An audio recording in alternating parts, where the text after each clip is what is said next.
Live from Schellenberger Field on the campus of the University of Lynchburg. Game 2 of our soccer doubleheader. The men's soccer team here at Lynchburg plays host to the Maryville College Scots. Scots come in at 8-1. Meanwhile, Lynchburg enters at 4-3-1, 1-0 in ODAC play. This is obviously a non-conference match, but thank you all for tuning in here on LHSN. TJ Wingert alongside assistant coach Matt Newton. Coach, thanks for spending some time with us. Yeah, thanks for having me on again. Yeah, coming off the 9-0 victory for the women's soccer team over Sweetbriar. Now you throw the headset on, and let's go ahead and look at these two teams. A bit of a team comparison. This Maryville offense looks like one that can certainly put up some points and explosive in nature. And a big part of that is the junior from Nigeria, Ndubizi Henry. 4 goals, 9 assists. This is through 9 games. That is an absurd start. Yeah, that, and just looking at 24 goals, 122 shots already. In those 8-9 games, that's a whole lot of attack, like you said. So you got two teams with great records about to play, and I'm pretty excited to see what happens. Well, when you talk about that attack, I think another big storyline on the other side, second consecutive start for senior keeper Justin Ennis coming from Gainesville, Virginia. Kyle Gallagher has started the first 7 matches. He's back on the sideline, so getting the start against EMU and then tonight against Maryville, definitely going to be a tough task ahead for Justin Ennis. Yeah, and just looking out here, the team's giving him fist bumps and things like that. So they're just rallying around him, supporting him for this big game. Lynchburg donning the gray jerseys, white bottoms. Maryville, maroon and orange from top to bottom. Maryville coached by 33-year head coach Pepe Fernandez, who actually coached both the men and the women's programs at Maryville. Meanwhile, for Lynchburg, 19th-year head coach Chris Yeager at the helm. So you have 2 talented teams, 2 long-tenured head coaches, all set for a phenomenal matchup between these two teams. It'll be Lynchburg to start with possession. Lynchburg coming off a 5-0 victory against EMU, and that comes at the tail end of a 1-3 road stretch. I mean, no easy games there on the docket. Not at all. Talking about playing at then number 11 Washington Lee, now number 1 team in the country. Yeah. That was a 2-1 loss in overtime. 1-0 loss at Emory. They do beat Oglethorpe 2-1 down in Georgia, and then 3-0 defeat at Mary Washington. This non-conference slate has been anything but easy for Coach Yeager and the Hornets. No, and those are all great teams, and it's really good for your team to play competition like that, so you know where you're at, what you need to do, and how to just keep getting momentum, how to keep improving, all those things when you start going into like ODAC play and looking to get in the tournament. And it was the ODAC season opener against EMU on Saturday night, 5-0 victory, 5 different goal scorers. So certainly a good way to get back on track. Manzi Shalita wins possession for Lynchburg, looking for Brennan Lagana.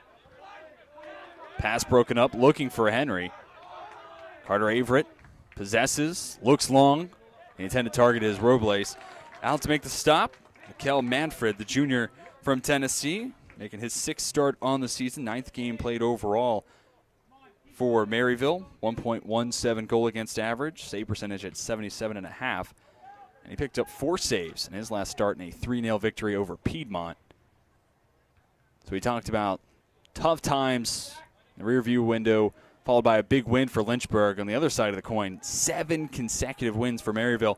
They opened the year with a win, 3-2 over Swanee. Then they had their lone loss of the schedule, 2-1 versus Catholic. But since then, smooth sailing for the Scots. Looking to carry that into tonight. Yeah, and it looks like Maryville's starting out a little bit defensively with 2 holders. So they're playing with 2 holding center mids just to kind of feel this beginning of this game out. It looks like they're trying to take account for a couple guys that Lynchburg has on the field. You can kind of see them looking around, making sure where are they. Because they also have a potent attack as well. So you got two scoring teams facing off right now. 17 goals in the year for Lynchburg, 24 for Maryville. And talking about the attack for the Hornets, the trio at the top is as good a big 3 as it gets. Brennan Lagana, who has possession now, and then flanked by Luke Mega, Kenny Robles. All 3 can dribble really well. They're smart, know how to position themselves in open space, and ball at their feet. They can beat just about any keeper they go one-on-one against. Good ball forward. Looking for Seth Dale. I think that's another characteristic of this Lynchburg team that stands out. Those backs come as far up the field as you'll see. Robles looking for Mega, spin move. First touch betrays them. Yeah, and when you're able to get your backs into the attack, you create an overload on that side, and it's hard to mark. It's hard to take runs away, and you see how he's able to get in behind and creates a just excellent scoring opportunity right away. It's Seth Dale, the right back, and Joey Daly, left back, first team all ODAC a year ago.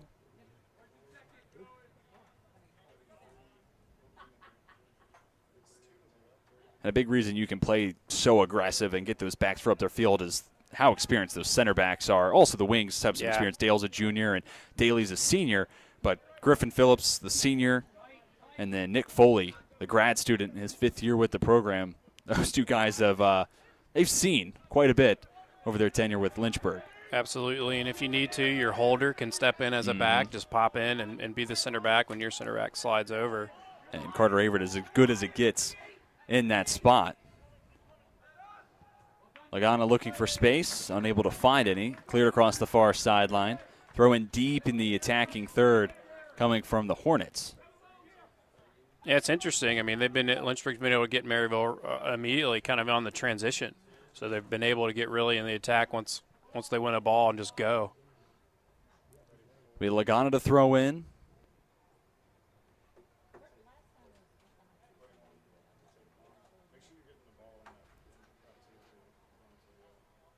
Makes it all the way to the edge of the 6. Bailey Kearns gets a head on it. Now cleared away by the Scots. Yeah, and it's always a great weapon to have a thrower like that because it's just, again, it's another corner. So you can just run another corner play. You know, in that case, they're probably looking to flick off of Bailey and get that ball closer to goal into the box and then try to put one away in kind of in a scrum fashion sometimes. Let me ask, have you seen Wilson Bowles throw in? No. Over the top, does the full cartwheel with it and launches it. We got to see it a couple times on Saturday night against EMU. And the full flip toss. Flip throw. And I have rarely seen the amount of plays in a non-game winning type of situation get that much energy from the sideline. Yeah. I could never attempt that. That's how I would get hurt. So same here. Right there with you. Yeah. So getting to see it a couple times was definitely a fun treat in that 5-0 Lynchburg win. Just over 5 minutes into this one. Two teams still feeling each other out. Lynchburg plays it all the way back to Ennis. Tries to play it towards the near side and headed out of play by Ryan Clift, a senior from Knoxville. So we'll have a goal kick coming from Ennis. And it helps when you're not playing Gallagher, your next guy up, a senior who's had plenty of playing time in his own right. Also, additionally, you can speak to this as well as anybody. Having a good, competent keeper, get to learn from someone like Kyle Gallagher or someone of that pedigree, that helps out a lot too. Yeah, it's huge. I mean, it's good to have those guys push each other and, both with great experience. Mega with a chance from outside the box, sails it over the posts. Mega had a goal and an assist on Saturday night. And when talking to him post-game, he is one of the quietest, softest-spoken people. Just doesn't want to talk about, a great game, 3 points in that showing. As humble as it gets. Yeah. Meanwhile, Dr. Roger Mass, head coach for EMU, comes in, bombs the interview, and is doing all the praising for Mega. I will not miss playing him. Yeah. Dr. Roger Mass last year with Eastern Mennonite. And then you get back to Luke. I just wanted to execute, wanted to set up my teammates. We played well as a team. Come on, man. That's 3 great. points in the night. You got to take some ownership. Well, that's great. You go about your business, right? You let your game be what speaks on the field. Daly looking long. Sailed it over Robles. Goes out off a Maryville defender. Another throw-in coming from the Hornets. No, and you're right. That program first mentality only makes it that much more special. Yeah. That Mega is just as good as he is. 9 goals a year ago. Then on top of that, this year, 2 goals, 2 assists. Almost getting one in the first, 7 minutes. He's a guy at 5'9". You almost feel like he has to be twitchy, but then he can also do this. Climbing the top ladder, Mega on cue, heads it down and in. Lynchburg out in front 1-0.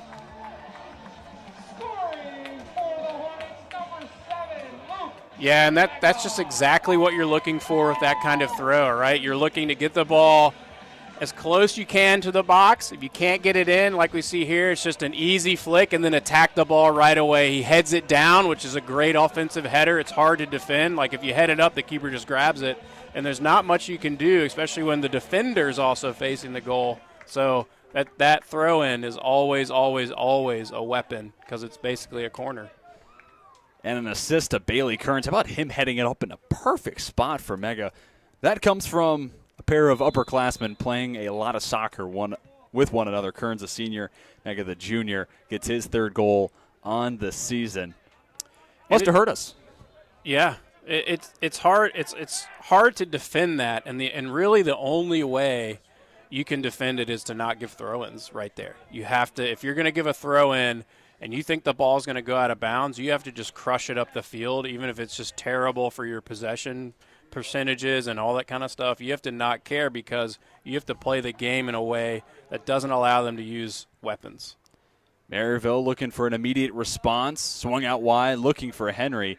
But Daly is there to clear it back towards midfield. Lagana gives chase. Yeah, and you're most vulnerable here. Both teams really after you score. It's like this 4-minute window of something could happen. Noah Putnam forced to play it back to Manfred. Came all the way out of the box. Mega picks up the errant pass. Carter Averett, a holding mid who does so much. Had a goal earlier this year at Washington and Lee. It was the equalizer that then sent that match into overtime. Griffin Phillips coming off a goal on Saturday night against EMU.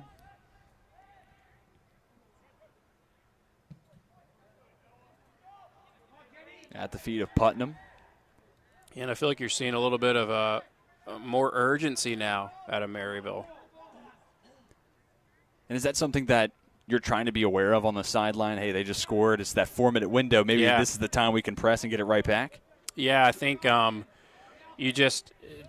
this natural letdown when you score because you're like, oh, especially if you've gotten the lead.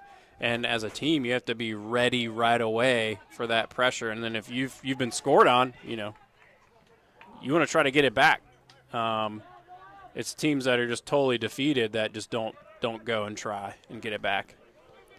Henry kicks it back to Clift. Maryville will be forced to reset. Newton out over to Putnam. And even just as we were talking there, Manzi Shalita almost able to thread the needle to Brennan Lagana. Yeah. And he was 1v1. And Shalita's just one of those special players. I mean, didn't have the pinpoint accuracy on that pass, but when it comes to him in the midfield setting up for the offense, he's just as good as Robles and Lagana, Mega, all the guys we talked about earlier on. Just wheeling and dealing. And I still can't believe this. Let me see what you think from the press box. On the roster, Manzi Shalita listed at 5'11".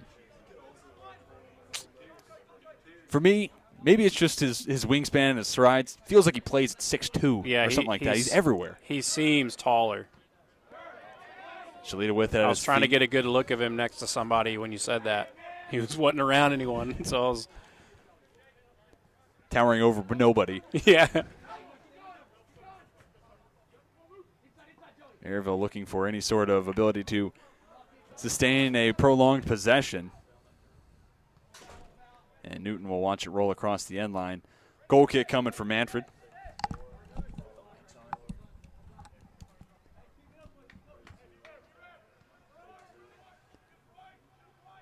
And Maryville elects to build up from the back, just over 10 minutes into first half of play between the Scots and the Hornets.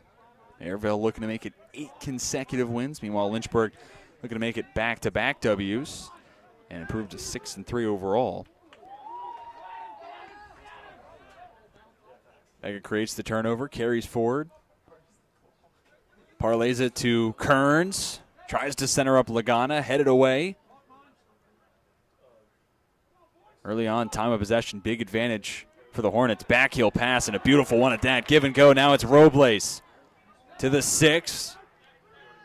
Missing everybody. Mega with it. Near side of the box. Breaks left. Tries to center it up. Kearns about a step away from making the play.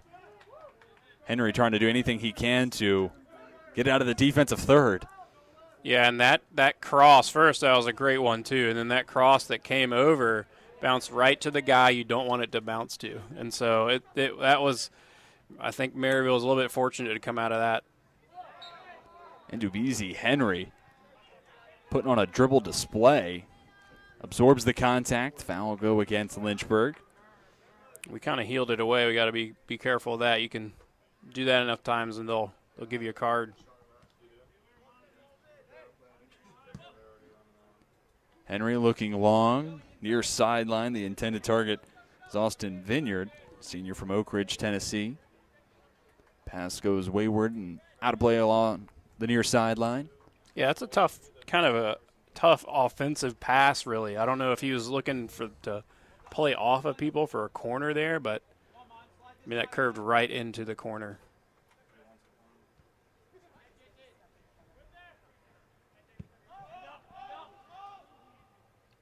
Sent back to the center back, Noah Putnam, sophomore, has 2 goals this year, coming against Shenandoah and then Barry.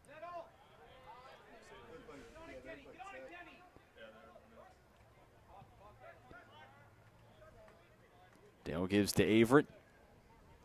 Finds Kearns, who, you want to talk about versatile chess pieces, Bailey Kearns, textbook example of just that, has played just about everywhere but keeper, per Chris Yeager, of course. Yeah, and he started up more in the attack mid role, and right now he's kind of in the holding center mid role, just looking to find the ball. I think that's a spot where this Lynchburg men's soccer team is really strong. We talk about 3 guys up top, Lagana, Robles, Mega. They get a lot of attention because they get the goals, they get the assists.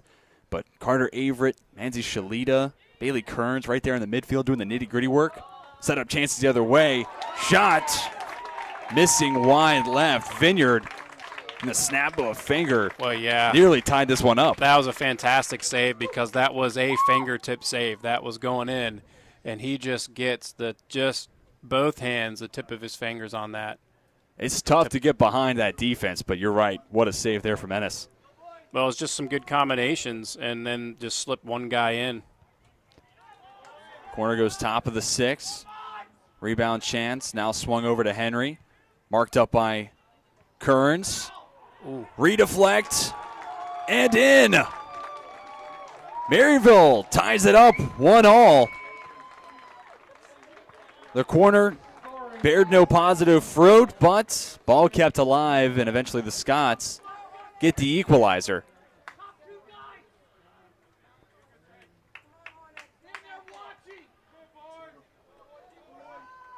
Looks like flying in, that might have been Grayson Dugan? I don't know. It was 2 guys free, basically, and they just had a recycle of the service, kind of dumping it in. You get 2 guys running after goal and just right towards it and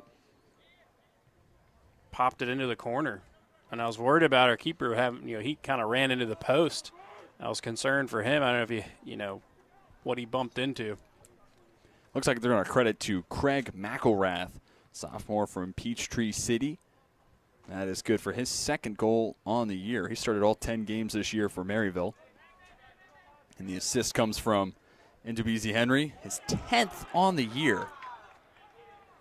Manzi Shalita works back the other way. Good ball ahead for Mega. Forced to take a step back, losing his momentum. Tries to center it up for Shalita. Redeflected outside the box and out of play. Daly will throw it in.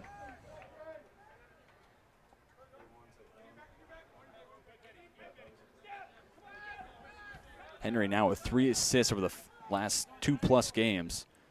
Had a pair against Piedmont, 1 already tonight.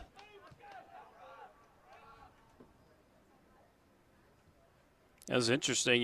Maryville hasn't had a ton of chances, right? And they really, just by being able to keep the ball, letting it hang around outside the box a little bit, they're able just to put that one in, and now you got a tie game again. I was looking at the score line with about 7 minutes within each other.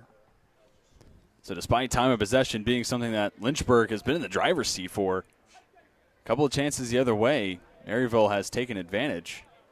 Foley sends it off of Henry. Foley kicks over to Phillips.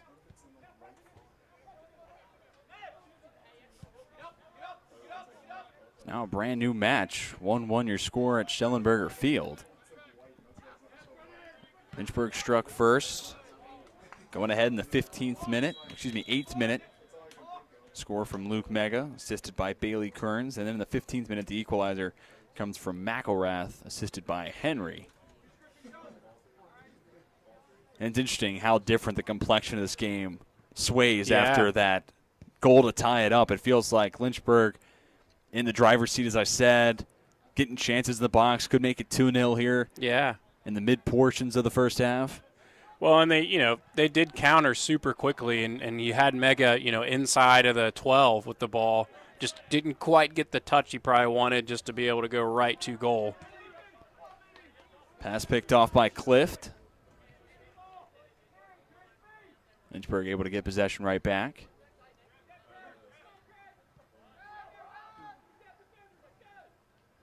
Goes to Nick Foley, and I alluded to this on Saturday a little bit as his pass goes forward for Lagana. He stays on side.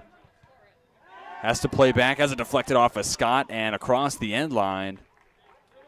That was a fantastic bending ball in for him to get right around the backs.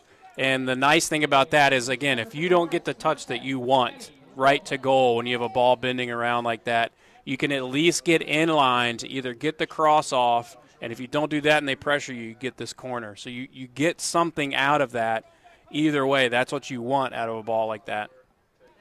Kenny Robles to the post. Backside of the 6, punched out by Manfred. Header redeflected. Looked like Averett nearly able to punch it home, but a team saved in for Maryville. Sends Lynchburg all the way back to midfield. Yeah, and that was a 100% going in. So if his head's not there, you got another goal.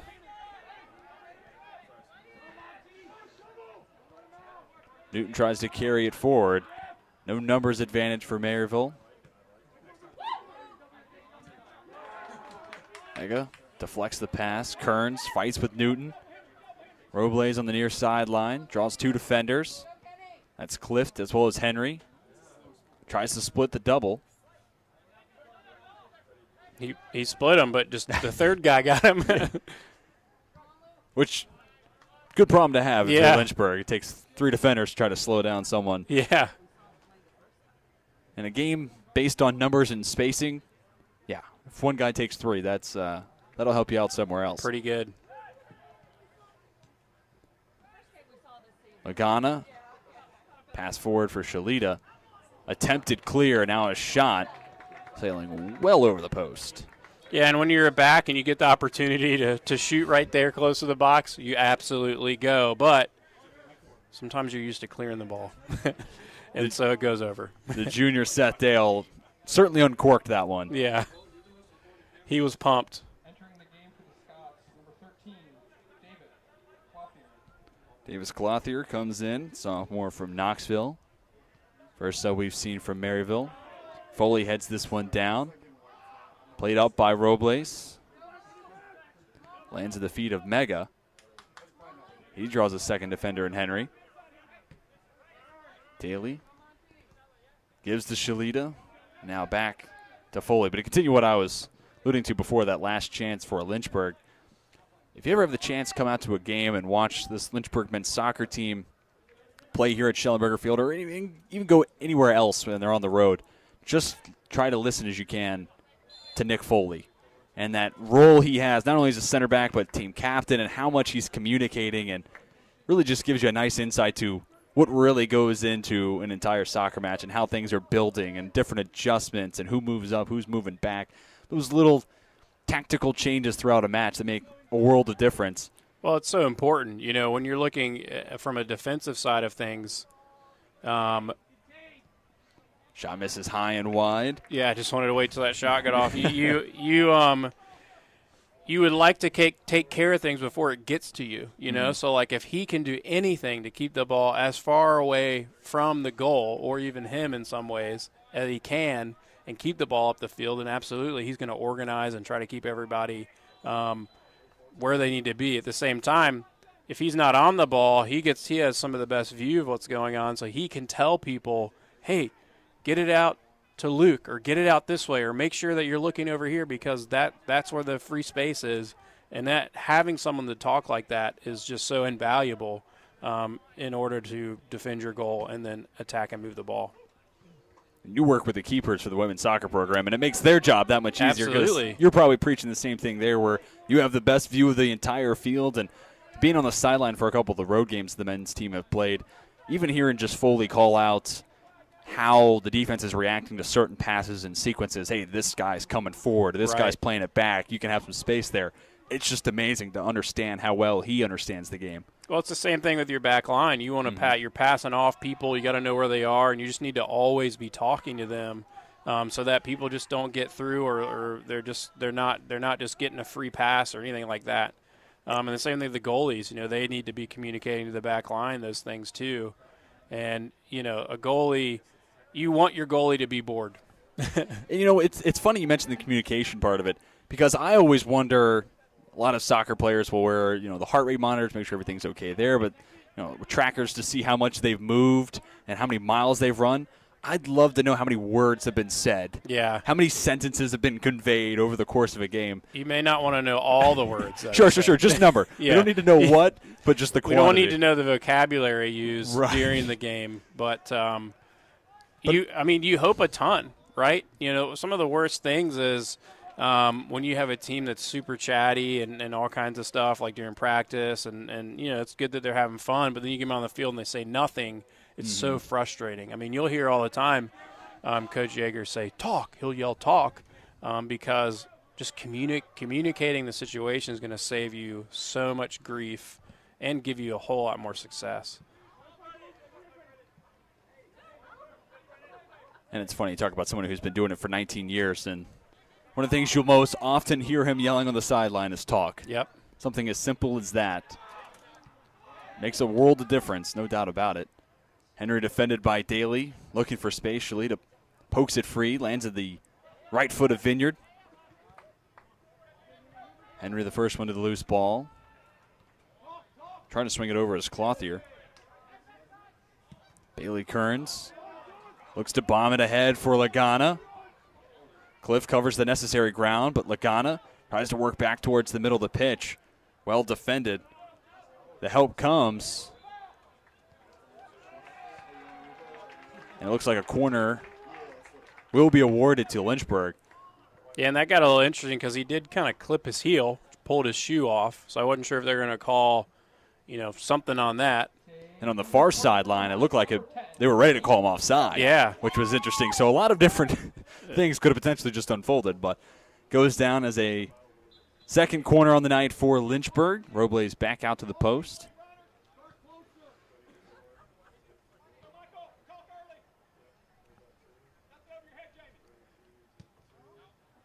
Looking backside.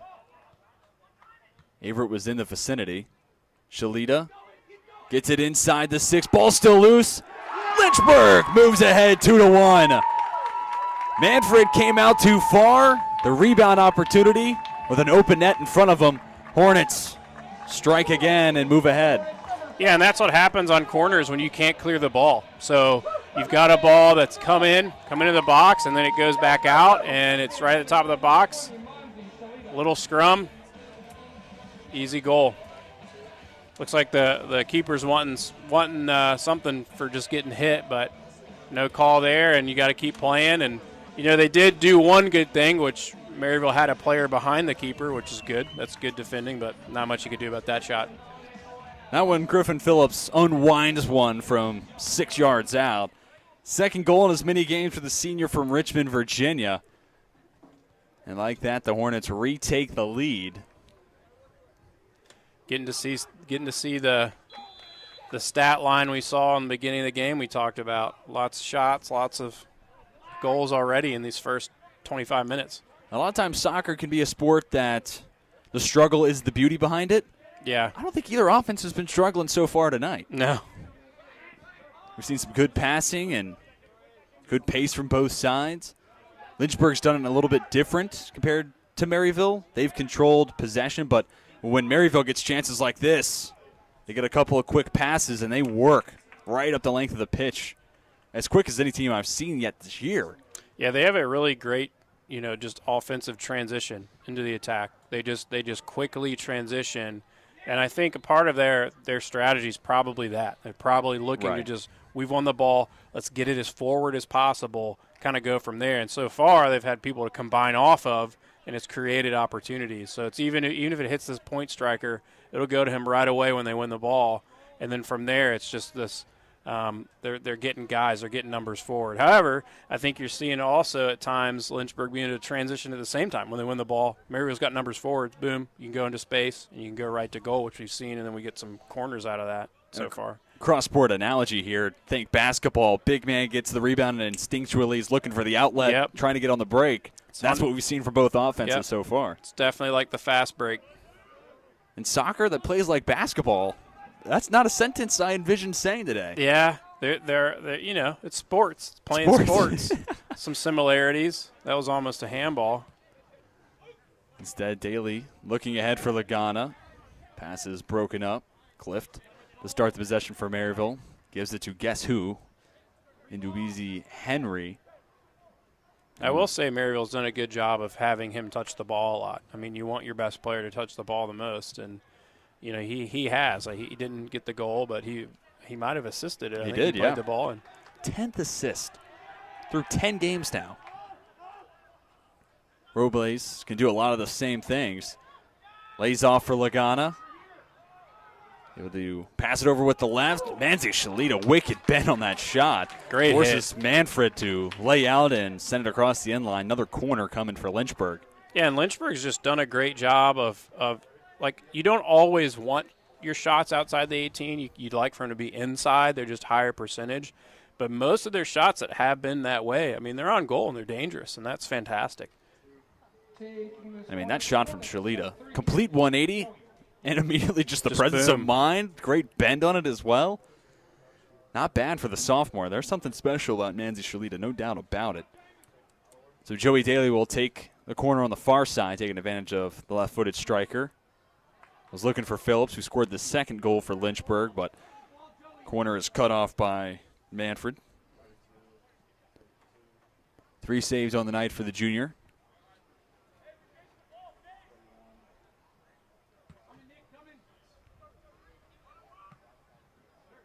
Booms it away. And possession already back with Lynchburg.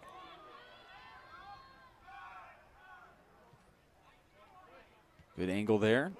Cuts off Robles. Now the junior gets it back. Bailey Kearns. Right-footed strike. Not particularly well hit. Rolls harmlessly across the sideline. Yeah, and you don't really want your back dribbling there. And so it's a good opportunity for Lynchburg to press. They win it, and then it's a ball right into the box. That's super dangerous.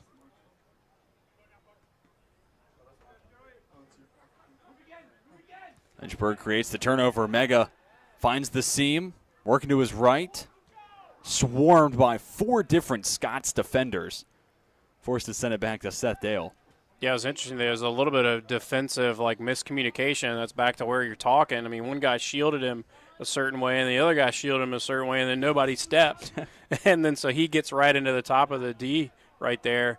Then they all swarm. There was nowhere to go. You had to combine out of that. Putnam steps up and pokes it out to midfield. Kubizi Henry navigating along the near sideline against Daly. Goes out. Be a throw-in for Maryville. Yeah, I have no idea how he got his foot on that. It was like they're both going at it, and he just reaches back, pokes it away. Jason Betts tries to play it ahead to Clothier. Dale charging forward from that right back spot. Nice touch ahead. He's got Robles.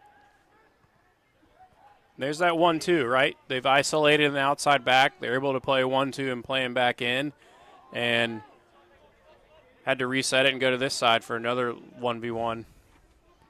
Daly been working against Clift all night long. Shalita gets a ton of contact, no foul. Much to the displeasure of the Hornets bench. Looked a little soft from our vantage point up here. Lynchburg does keep possession. I think they've done a really good job playing through all three levels tonight. Yeah. At least in the first 30 minutes. There are times where midway through a half you'll see them switch it up and go from playing back, mid to front, to then just playing direct, trying to go from Foley to Lagana, for example. But tonight they have just stuck with it and kept that midfield group in the mix. Yeah, I've enjoyed a lot of the combinations that they're doing and some of the angles that they're making up the field to keep the ball moving. And ultimately, like, say you're in this game and it's still tied or it's 0-0, if they're just moving the ball like that and making a team chase, that's just going to open up the game more and more as it goes on. So there's something to be said about just they're getting it forward, they're moving it forward. You may not get some opportunities, but you're imposing yourself on a team and you're causing stress and you're causing them to run, and then eventually they just can't hold on any longer. Under 14 minutes left in the first half. Daly to Shalita, back to Daly. And poked away by Maryville. Hornets reset. Looking ahead for Lagana, gets ahead on it. Manfred there to gobble it up. Those are always a little scary because you just don't know, especially when you're the keeper. You're just not sure, like, where is the deflection going to come, and for him, thankfully, it went right to him. But that could go anywhere, especially with two guys going for the ball.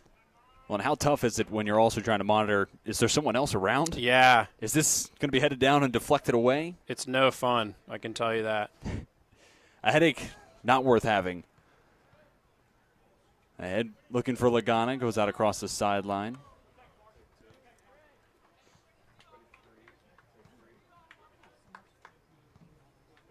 Looks like both teams getting some guys in. Subs for Maryville include Marshall Palmer, goal and assist this year. Also, the senior Jace Birchfell. And then Brooklyn Musillo, a freshman from Peachtree City, also makes his way out onto the pitch.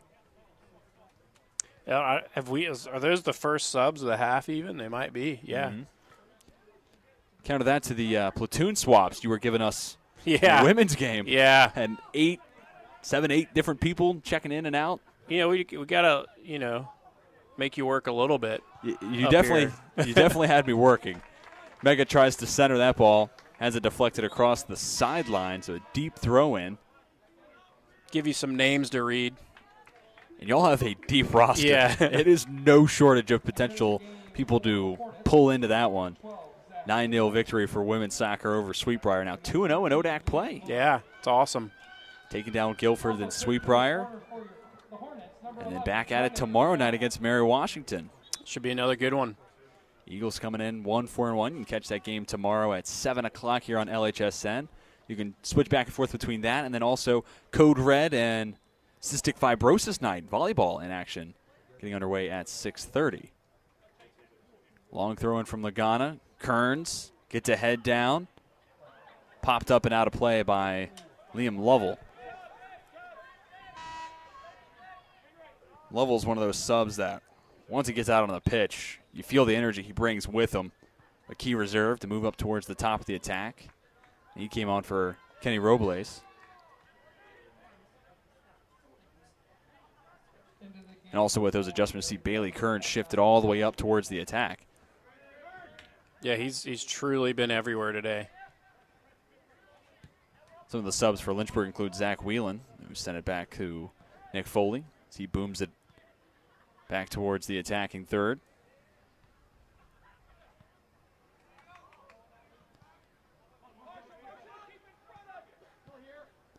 Mega gives back to Dale.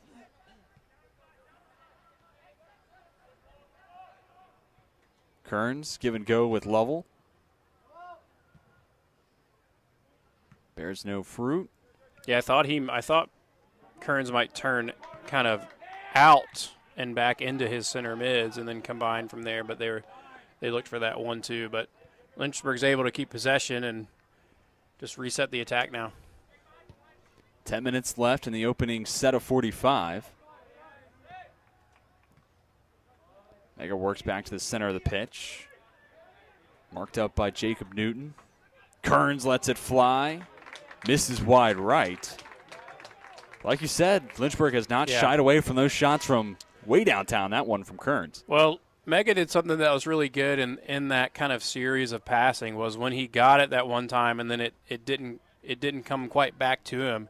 He got himself back in front of the defender, made himself available to combine, and it gets out to Kearns for the shot.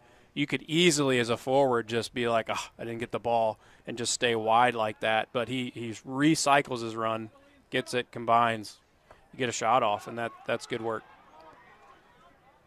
Now it's Whelan pressing the attack. Wants Lagana. Chipped up and well wide left. Some subs will check in, including Patrick Bakunis for Lynchburg and Caleb Bradfield for Maryville. Out comes Lagana, and Bakunis will head out to the near side post. Number 27, Patrick Bakunis. And Jason Betts is the Scots player checking out. Bakunis plays it short for Mega.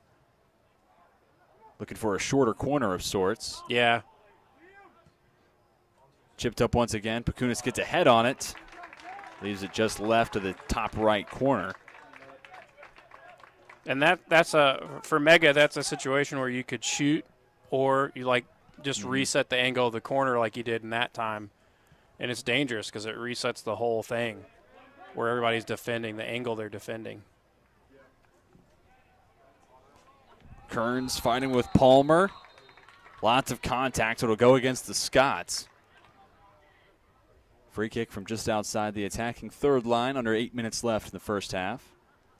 Yeah, I don't know if they're just getting tired, and you start getting tangled up. When you get tired, you start doing things that you don't normally, or you try not to do, and get stabbed, things like that. And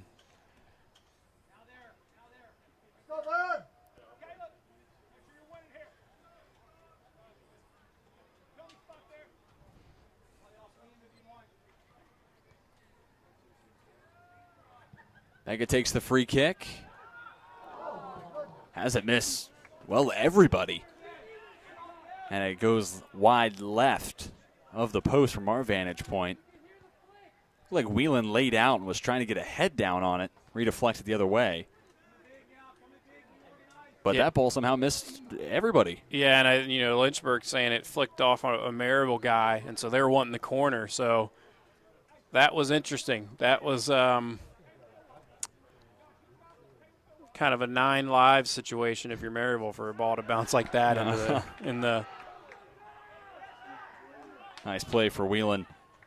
Doesn't win possession, but shifts the possession game in the sense of where action's being dictated. Another foul to go against Maryville. Lynchburg's going to play it quick off the restart. Yeah, I wasn't sure if he was just going to give him advantage, but went ahead and called it.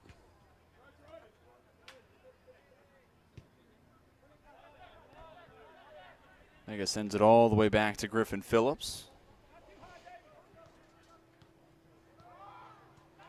Feels like a spot here where Lynchburg, minimum, can at least control the clock throughout the rest of the first half. Yeah, and you could just be patient. You don't have to do any sort of low percentage passing or anything like that. Just keep the ball, keep it moving, wear them down. Even if you wear them down right now and go into the second half and you don't have anything. Daly pops it up. Manford comes flying in.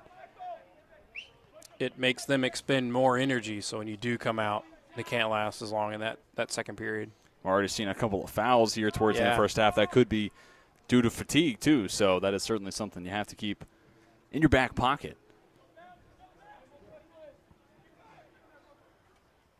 Sent all the way back to Justin Ennis. Haven't called his name in quite some time. Yeah. And he gave up that goal in the early, I'd say call it the first third of the first half. Kind of a complicated sentence, but after allowing that goal, hasn't seen a whole lot in his direction. Yeah, and that's, a good thing.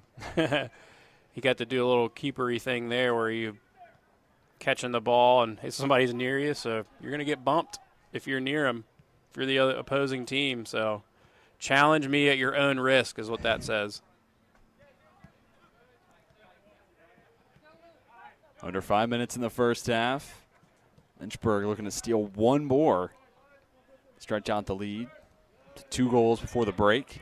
Daly picks that pass off. Tries to play it through to Bakunis.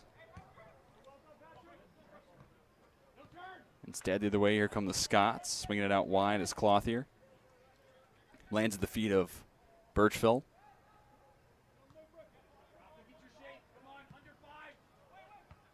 Now towards the box, headed away by Foley. Mega and Whelan battling with Bradfield.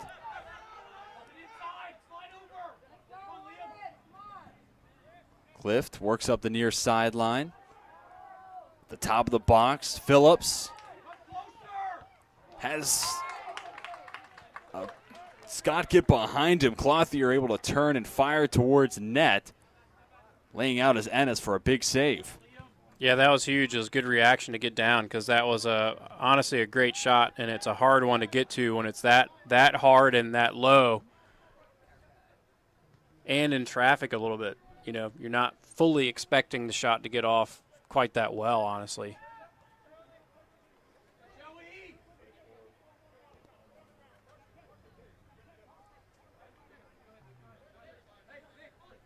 Foley will carry forward. Look in the direction of Mega. 2 not able to complete. Pass up the near sideline. Throw in comes from the Scots. Maryville picked to finish 4th in the USA South Conference preseason poll. While Lynchburg, after winning the ODAC last year, picked to finish 2nd. So 2 teams towards the top of each of their conference. And the way it's gone early on, first half of each of their schedules, I'd say, figure on seeing them stay up there. Again, Maryville comes in 8-1, looking to make it their 8th straight win. They can overcome the 1-goal deficit, find themselves in now. Meanwhile, Lynchburg looking to make it back-to-back wins. Daly gives to Averett. Shot, save from Manfred.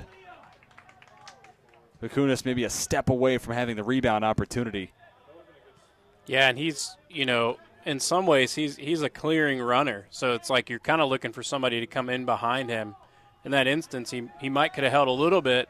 I think there's just a little bit of miscue, like is this a cross or a shot, and it ended up being a shot. And so it just comes off the keeper like that. 13-4 shot advantage, though, for Lynchburg. I mean, I think that speaks to the time of possession and where it's fair to throughout the entire first half with just under 2 minutes left to be played. Carl Makinich will make his way out onto the pitch, coming on for Luke Mega. 7th game played for the junior from Culpeper, Virginia.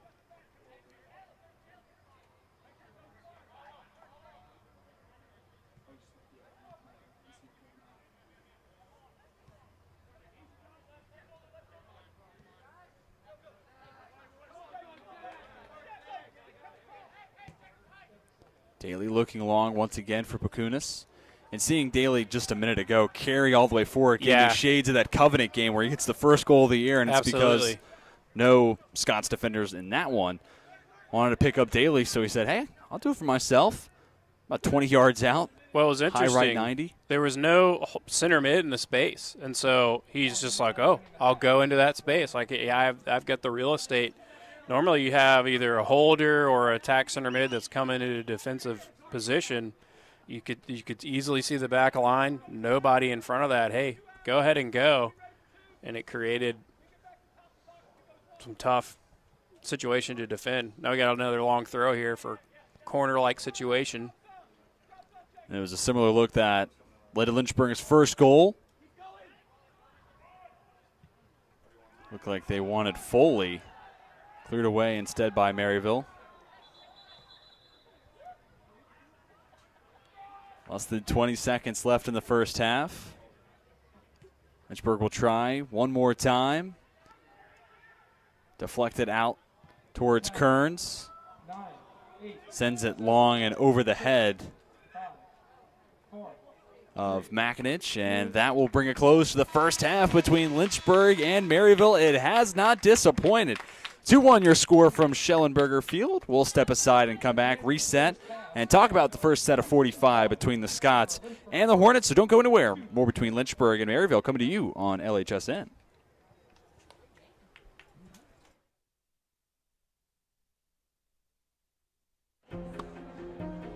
I was looking for a school that could provide me with the athletics, academics to pursue my career, a wind symphony to pursue my passion for music, and really have a nice general atmosphere. The professors here are really unique, their background and their passion for teaching. It's really a place where you can explore. Lynchburg gives you the opportunity to fail, but also get back up in that period of time and learn from your mistakes. I can make these mistakes within the school environment, but also with the support of other friends, and be ready for the real world when you graduate.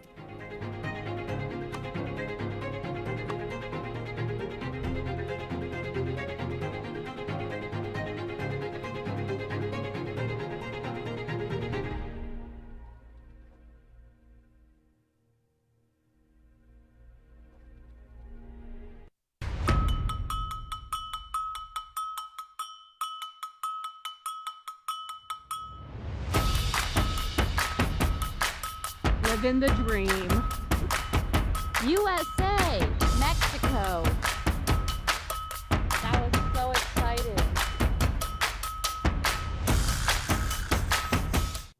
Lynchburg really stood out for me just because of the way it treated its students. They really do make an effort here, and I've learned that over my 4 years is that they actually do try to listen to what the student body wants, and they try to act on that. They don't really just give you a piece of paper here to then go off and do your own thing. They actually prepare you to like work with different populations, which is what the world is all about. It's just working with people that are different than you. They genuinely care that everyone has the ability to go off into the world and make a difference with whatever they like. For me, that's just being basically in a room with someone helping them achieve their first goal of, I don't know, doing a pull-up. I actually do believe they want you to do the best you can to change someone's life for the better. You can be anyone here, which I think is really cool. But regardless of who you are here, they will make sure you don't fall through the cracks, which is awesome. I have realized that I've never felt lost here. I will not regret ever coming here, that's for sure. So I'm very glad that I came here.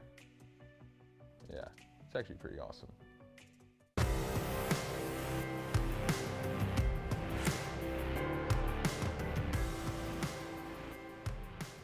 If you like being close with your professors, if you like being in small classes that help with one-on-one, if you like being in positive communities that help you train your weak points and strengthen your strong points, then the University of Lynchburg is a great place to go. You can never go wrong with the amount of help that they offer, the amount of self-sacrifice that other people will put in for you. It has a beautiful campus, it has dedicated teachers, it has nice students, it has fun activities, and it has plenty of things to do.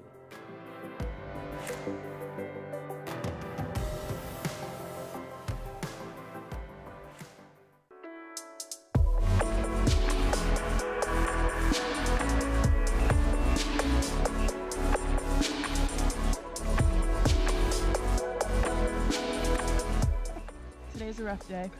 Jess and I are officially on a break. The couple canoe has broken up. It's not. How you feeling? Living the dream. Just canoeing. That's the Mexican side behind me. The U.S. is that way. So far, we're all still alive. I really want a peanut butter and jelly sandwich. Woo! We did it! Kind of.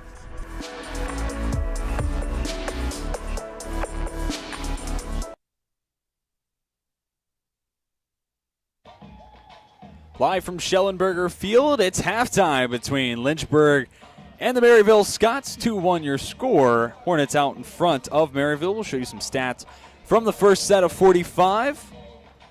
Overall, a contest that definitely felt like Lynchburg was in the driver's seat for controlling possession. You see the shots and the corners advantage for the Hornets, 14-4, 4-2 respectively. And I think that speaks to Lynchburg having possession more often than not, but where Maryville has been tough to defend is while Lynchburg settles into their offense and gets into a rhythm. Back the other way, Maryville with 2 passes can cover the length of the pitch, and that's ultimately what led to the goal from Craig McElrath in the 15th minute. Goal scorers tonight include Luke Mega in the 8th, McElrath we just mentioned in the 15th, assisted by Indubizi Henry. And then the most recent score came from Griffin Phillips, assisted by Manzi Shalita in the 25th minute. But all told, feels like if you're a Lynchburg fan, your team is in the driver's seat, something you want to carry into the second half. Meanwhile, if you're a Maryville fan, don't know your way of playing as much as I know that of Lynchburg's, but down on the scoreboard, but there still have been chances, especially as the first half did go along. Didn't ultimately end in goals, but even though Lynchburg was still controlling possession, there were still chances back the other way in one-on-ones, and ultimately, if not for a couple of really nice saves from Justin Ennis, this game easily could be tied, or maybe even Maryville out in front. But that'll do it for our first segment here on the LHSN Halftime Show. We'll step aside, come back, show you some highlights from the first set of 45. So don't go anywhere. More between Lynchburg and Maryville coming to you on LHSN.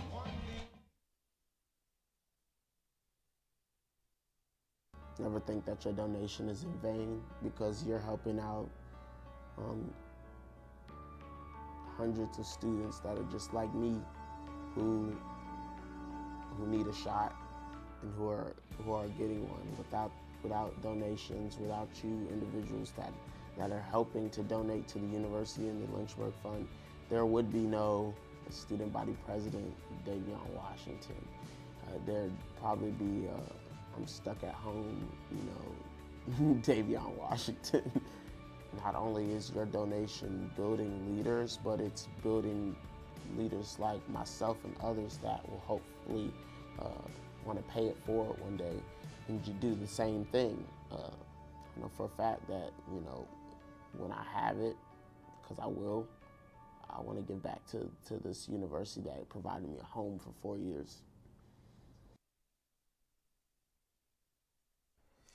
When you come to the University of Lynchburg to earn a master's degree in athletic training, you'll spend time in the classroom, but you'll also spend a lot of time in our top-notch facilities, learning from athletic trainers and working closely with our student athletes. In the Graduate Cadaver Lab, you'll learn about the human body in the best way possible, by actually studying the human body. This will provide a foundation to make you a much better athletic trainer. In the Athletic Training Laboratory, you'll get hands-on experience, practicing your skills, applying concepts from the classroom, and working with faculty on research projects. It's also where our hydrotherapy facilities are. This space is also used by students for studying and practicing skills outside of class time. In the Sports Medicine Clinic and Turner Gymnasium, you'll work with student athletes from more than 20 NCAA Division III sports teams, helping get them back to practice and into the game as soon as possible. As an athletic training student, you're a big part of the success of our sports teams and the success of the local athletic teams. We see this relationship as a win-win situation. You learn, and that helps us win.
Welcome back to the University of Lynchburg, the site for our match between the Maryville Scots and the Lynchburg Hornets.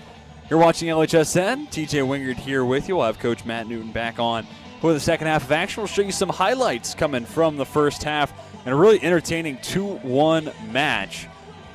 And again, time of possession in the favor of Lynchburg. You see the goal there from Luke Mega.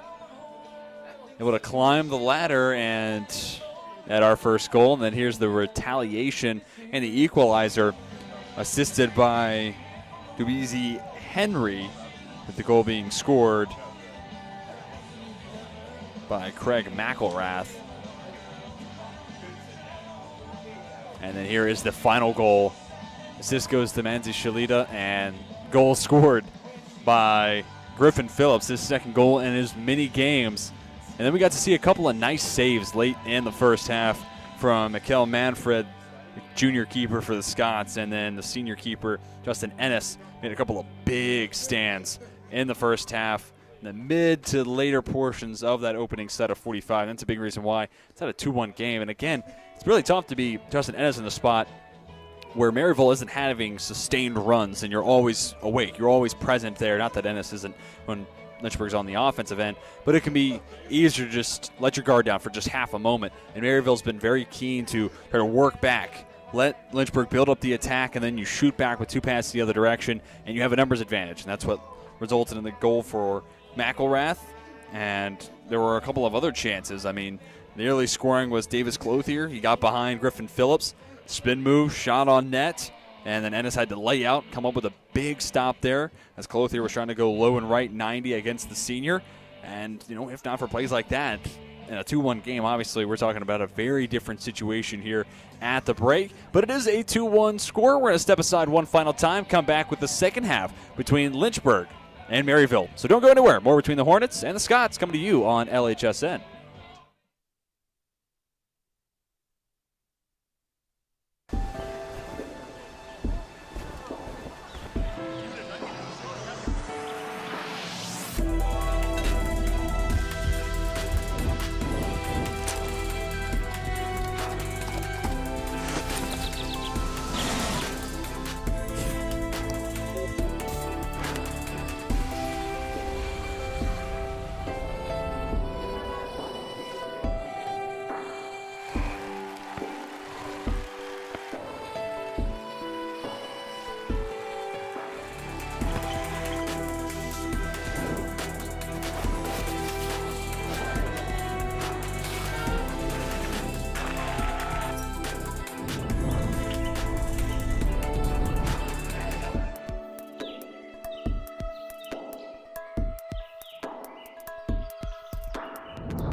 I was looking for a school that could provide me with the athletics, academics to pursue my career, a wind symphony to pursue my passion for music, and really have a nice general atmosphere.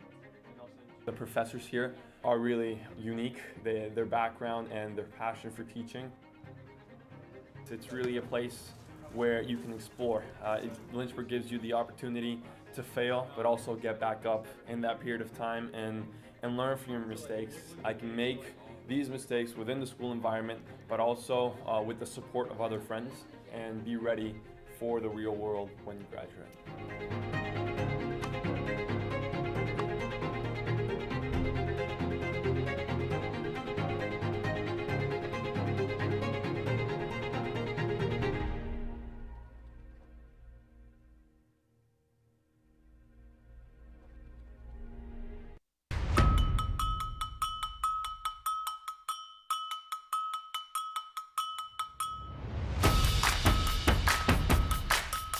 Living the dream.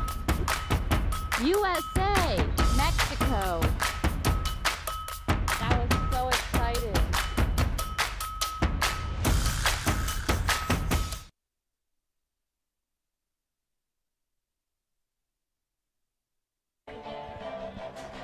Welcome back to Lynchburg, Virginia. The second half just moments away from getting underway between the Lynchburg Hornets and the Maryville Scots. 2-1 Lynchburg out in front of Maryville here on LHSN. TJ Wingard alongside Coach Matt Newton.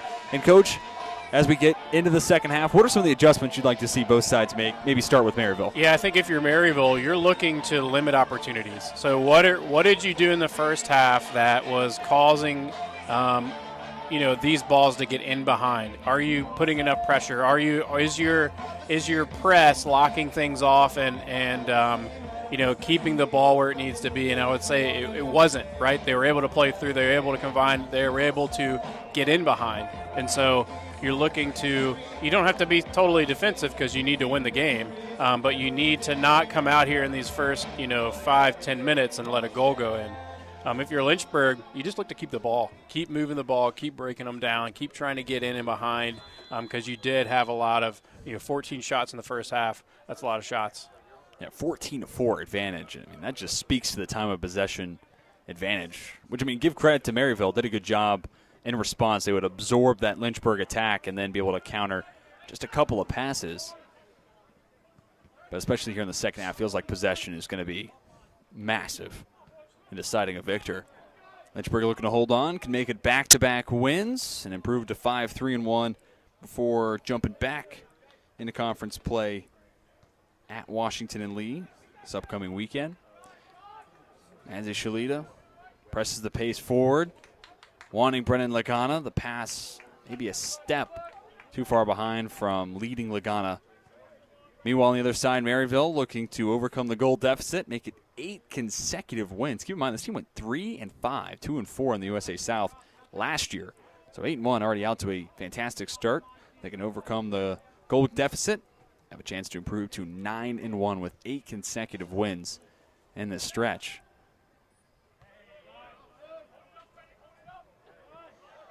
Lagana settles down, trying to work to his left. Yeah, and that was kind of a wild play, really. He jumped over him, and it's not a foul because he wasn't like leaning in or anything going on there where it caused him to fall over him. And really, Maryville probably could have been called for something, but then you're free, and now it's just 1v1 with the center back. But kind of slowed down there. So weren't quite able to get something out of it. Yeah, it looked like Jacob Newton cleared Lagana. A nice way to just have the ball settle right to you. I don't think you'll get to see that. No. There was Putnam marked up on Lagana. Team leader in goals with 4. Good pass ahead for Mega. Forced to hit the brakes, and Maryville there to pop it up. Close to the far sideline. Mega battles with Henry. Mega wins possession. Swings it over to Manzi Shalita, who takes a strike right at the hands of Manfred. Another shot on goal. Another one from outside the box. They are just not letting Manfred get comfortable, settle into it. They're just peppering shots in this direction, no matter from where on the pitch. The start of that series was just a great diagonal run by Mega right in front of that center back, and then playing just a little bit of a bending ball into him, and that pass cut out 3 Maryville players. So all of a sudden he's in behind, and it's kind of a 1v2, maybe a 2v2. Got a little altercation couldn't think of a worked word. Through. Yeah, thank you. No, you're good. Tangle is what I was going to go for, and I couldn't get it to come out. Official's going to talk to both Carter Averett and Grayson Dugan, it looks like. Actually make that number 12, Craig McElrath, the goal scorer tonight for Maryville. Shalita looks for Lagana ahead. Pass missing long, and Manfred there to gobble it up. That's been happening a lot. Lynchburg's been able to get the ball into that space and drive without getting a lot of pressure on them. And that's generating these, it's just allowing these forwards to stay high and then make runs that are getting in behind. So I think something, if you're Maryville, hey, you got to get bodies on that. Manfred comes out, does get a hand on it. High chopper. Manfred's not there. Then Mega's got an open net in front of him. Lots of contact absorbed by Henry. As Daly's out in front of the ever-dangerous junior from Nigeria. Swung all the way back to Noah Putnam. Native to Old Hickory, Tennessee. Don't know this for sure, but Old Hickory, nickname for Andrew Jackson. Could Seventh be. president. Yeah. And Tennessee native. Yeah. So someone from Old Hickory, let me know if that is indeed why it's named that. Maybe some Tennessee hickory. I think they have some of the best. A lot of hickory trees there. I don't know. Sure, that would also make sense. Could be. I'm totally. Me trying to use my history minor in some sort of applicable fashion. Yeah, I'm totally. I've just seen it on handles before, like axe handles, Tennessee hickory. So I don't know if that's a thing. I like axes, so. We'll select D, all of the above. Yeah. It's always a safe answer back when I was in school. Exactly.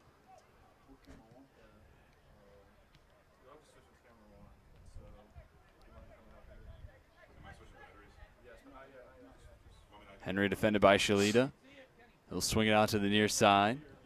This is Dugan. Looking for space against Robles. Lynchburg takes it away. Dale ahead for Kearns. Back for Shalita. Out wide for Mega. Trying to beat his defender towards the sideline. Now it draws Henry a second defender. And seeing Mega work one-on-one with Ryan Clift, 5'8" senior from Knoxville. It is no exaggeration to say that Clift has had his hands full all night long. Mega had the first goal on the night, climbing the ladder inside the box. And he's just someone who's so shifty. 5'9", and you feel like he uses his speed and his burst, low center of gravity, to its fullest potential. And when it comes to first step, I'm not sure there's many people that can go toe-to-toe with Mega. It's just so fast. McElrath looking long ahead. Now Henry plays it out wide. Shot is also wide. Now certainly Maryville's best opportunity they have so far. Austin Vineyard takes the rip from inside the 18. And he was the guy at the top of the attack for a majority of the beginning of the first half. Right back there as we are about 8 minutes into the second half of play.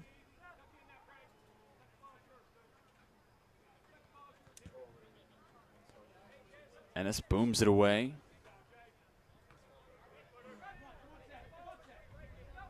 Aver comes away with possession, gives to the junior Seth Dale.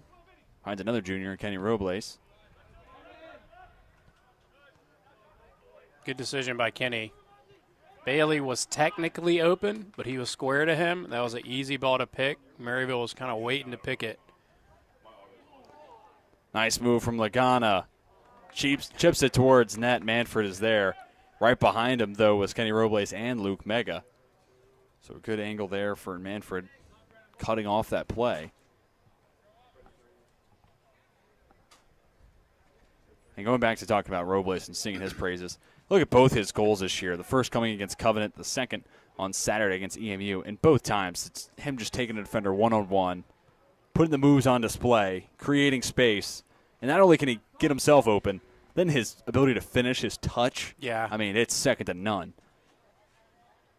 It's great to have a wide player like that where the other team has to always think about him, right? They can't just let him be free. And he's done well out here today. Just his movement and his ability to keep the ball and keep moving it. Redeflect. Shot the ball all the way back towards Ennis. And it's going to be returned out towards midfield. Not really sure. I didn't see a foul. I don't know if you saw a foul. Maybe it was a handball. Your guess is as good as mine. Yeah, it's kind I of didn't see strange. any sort of ruling from any official. Clift, McElrath, pass broken up. Played towards the center by Birchfell. Looking for Vineyard. Good clear from Lynchburg. I should say last touched by a Scot, so Hornets earn the throw in. Almost a couple good combinations. I mean, they were getting close to being kind of free, but defended well by Lynchburg to make it so those angles weren't quite there. And it's just so tough to go at that Lynchburg back line, partially because of the talent, but then secondly, just the amount of soccer and the amount of experience that unit has. Dale's a junior. Foley's a fifth year. Griffin, Phillips a senior. Joey Daly also a senior. I mean, those guys have seen plenty of run, and they've seen just about every combination to come right at them.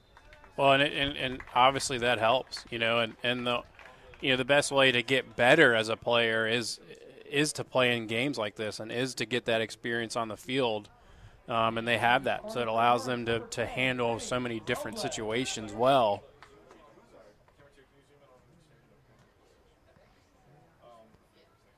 Kenny Robles goes out to the far side post.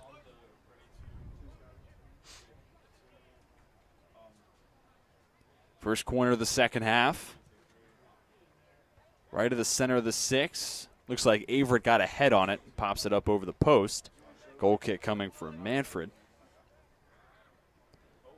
So in the early goings of the second half, Maryville gets one good look. Set piece there. Neither bring about a score for the Scots nor the Hornets. And it's kind of funny. You get out of the halftime break, and in a lot of ways it feels like we're back to the opening minutes of the game where you're trying to see what adjustments each side made and how you can counteract the adjustment to the adjustment, of course. Nice footwork there from Robles. Give and go between him and Lagana. Well-timed slide tackle. I mean, he just dribbled around like 8 guys. I don't even know. The ball is just glued to his foot. And even there where they slide, get a slide tackle, he's able to get through it, and it's still stuck to him.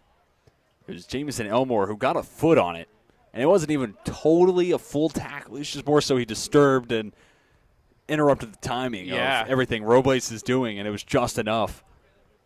I mean, normally you're like pass the ball, right? You want it. You've drawn in 6 guys. Now pass them out of the play. In that instance, he just circled around them, got out, was able to combine. Ball still on this half. Shalita, pass a step ahead of Lagana, sent across the end line. Another corner coming from Lynchburg. And you're right, probably from a coach's perspective, you're saying, all right, Kenny, pass the ball, pass the ball. But as a spectator, I'm like, all right, let's see what Robles can do here. All right, dekes out 1, 2, 3, keep going. I mean, it worked. So, even as a coach, you're like, all right, if you can do that. One of those no, yes, yes okay, cool, moments. Cool. Yeah. Just over, now at 32 and a half minutes left in regulation. It's the aforementioned Robles to the post. Manfred punches it out. He's getting those might be going in. It's hard to tell from where we are, but that might be going right into the goal if they don't get anything on it. And Manfred has good size, 6'3". You see the long arms, and you can tell me if I'm wrong, but I feel like that in that spot with Lynchburg playing it so close to the front of the net, you got to go be aggressive. You got to punch it out. You can't let somebody get a head on it. Absolutely, you can't let anything. That's your space. You own that space, and again, you challenge my space at your own risk. Dale tries towards the net, has it deflected. Robles sends it to the far end of the box. Mega the intended target. Last touch by Mega. Goal kick coming from Manfred. And where in the box? So when you have a corner play, set piece opportunity, where would you tell keepers you need to go out there and you need to be the one to initiate the play? You need to go punch it out versus you need to stay back and try to read the situation. Yeah, I mean, a guy like with his height and size, anything in the 6 should be your ball. Go get that ball. Outside of that, it becomes kind of like you as a coach trying to figure out, okay, what's kind of your range? What are you comfortable with? What are you good at? Are you able to get through a mass of people outside of that? But for him, for sure the 6, which is what he's been doing. I mean, those balls have been in the 6. Lagana finds Mega, chips it ahead, back to Lagana. But just a touch too strong for the sophomore. 4 goals, 1 assist this year. The native to Burlington, North Carolina. 9 points on the season.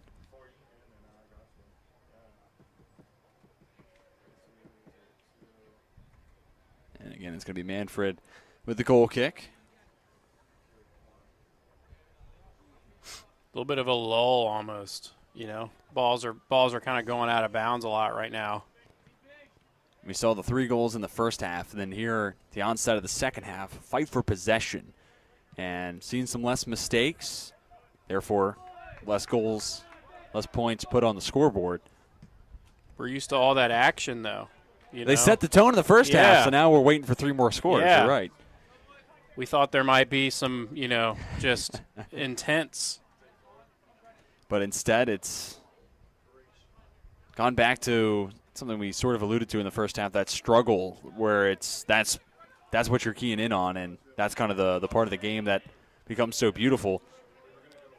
Well, and if you're Lynchburg, you know, you do want to try to get one more, right? You want to alleviate some of this pressure. You know, 2-1, you do have the lead, but if you let a team hang around, they might squeak one in, and then you got a tie. Well, especially towards the last maybe 10 minutes of the first half, there were a couple of times where the Scots broke through, and if not for, you know, skying a ball, really. Yeah, right. And if it weren't for Ennis using every inch of his body on 2 separate occasions, big saves, we could be talking about a 2-2 game, or potentially if both find home, 3-2, Maryville out in front. And I mean, talk about how different the narrative between this one would be.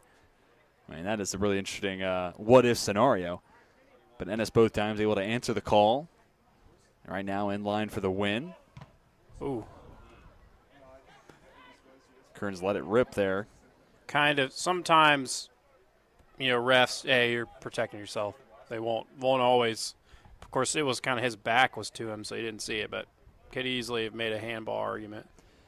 Looked like it went off the forearm there of Betts, but still, they'll. If I saw a ball coming at me from that close range, I'm doing the same thing. I'm sure there's something similar happen. Because he'd probably be gasping for air. Putnam plays it all the way over to Clift. Nice move to get by the press. Whistle blown. Run will end for Maryville.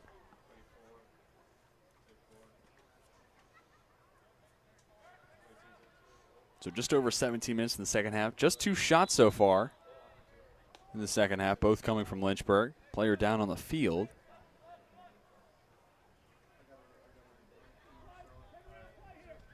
And it looks like Manzi Shalita. Just kind of got, you know, he's kind of going for a kick and then just got run through, which doesn't feel good depending on where you've been hit in the shin. It's right below the shin guard. It's the worst. There you have it. Per Coach Newton. Yeah. The worst. Kenny Robles sails it over Kearns. Headed out of play by Dugan across the end line. Third corner of the second half already for Lynchburg. Which is, you know, if you're getting crosses off, you're hoping to get corners if they're not converting into goals. So you're getting some of the things that you want out of this. See if they can convert this one. 6-2 advantage in corner kicks. I feel like a lot of has happened. For some reason have happened so far. You know, I feel like we're down here a lot doing this. And every time it's been Manfred there to poke it out of the 6. Will it happen again? Kearns has it hit off the top of the post, then popped up by look like Nick Foley. Manfred settles underneath it. That was nearly a insane. miraculous pass from Robles to find Kearns, and then it hits off the top of the post at such an angle that it ricochets a million miles an hour out. I mean, that ball must have had so much heat on it because that came off his head like a shot. So I was surprised to see it come out, but just the angle and the power just boom right off the top of, right underneath the crossbar. Here's another look at it. Yeah. Wow. And then Manfred there to corral the save. He's got 6 on the night now. Yet another near scoring chance for Lynchburg. looking to break through and make it a 2-goal advantage. Ennis pops this one up. Dale fighting with McElrath.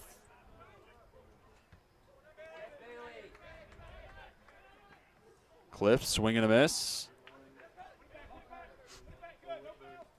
Not a lot of places to go, though, once you want it. Out across the near sideline, Clift will throw in. Senior has started all but one game this year for Maryville. Let's see if Maryville steals some of the momentum right here. Play it towards the middle, but Vineyard swings it out wide. Henry, defended by Shalita. Centered, Vineyard gets the right foot on it. Not hit overly hard, and Ennis is there, pick up the loose ball. They kind of turned it into something. I mean, they turned it into an opportunity. First shot of the second half for Maryville. What a punt. I'll tell you what, Justin Ennis has no shortage of leg to spare. I mean, that was almost 18.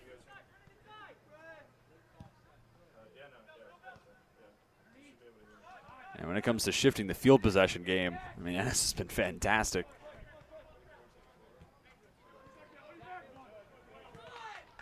Kearns wanted to get back to Dale. Pass taken away by McElrath.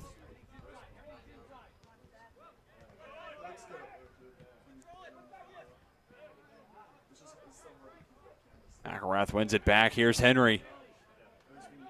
Gets behind Kearns and Phillips. Ennis will slide in and have it grazed by on the end line. Henry nearly able to do it all by himself. Yeah, I was surprised the ball got back to him into the box like that, because Lynchburg, they really had it locked down. It just kind of squeaked out, and he was there to get in. He was kind of wanting a foul on that slide, but he did get all ball. The only thing I could see is maybe cleats up. First corner of the second half, headed away by Joey Daly. Pop back up, looking for Putnam, tall center back.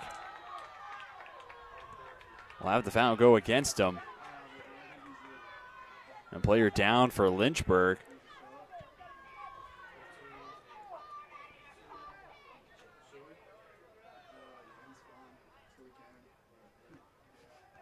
That's going to get called, but I wouldn't say he was like totally going for the undercut. You know, sometimes people are really going for it. Well, he did. He got into him. Initially, at first, I thought they just sort of, you know, they're just going for it. Replay is a great way to always make yourself feel a little silly. Yeah, if he had gone straight up and they just fell, you know, it probably wouldn't have been a foul, but he didn't go up at all and then used his shoulder, undercut him. Vineyard the intended target. Maryville can't connect on the pass. Good clear to the near sideline and will go out of play. So a throw in on the attacking third for the Scots. Cliff will have the honors. Here through the second half, when we've seen Maryville have possession, they've done so largely on the near side. Well, and they've been able to keep it here for a little bit. You know, it started on just kind of winning the ball and getting that throw in. It just seemed like a little bit of a momentum shift, and you're seeing that right now. They're able to keep it on this side. It's been a good, 5 minutes or so, which is enough. Yeah, it's enough to do something with. Well, certainly the longest sustained possession we've seen from the Scots all night long. Play towards the middle of the field. Newton gives to Henry in front of him. And boomed back. And out of play.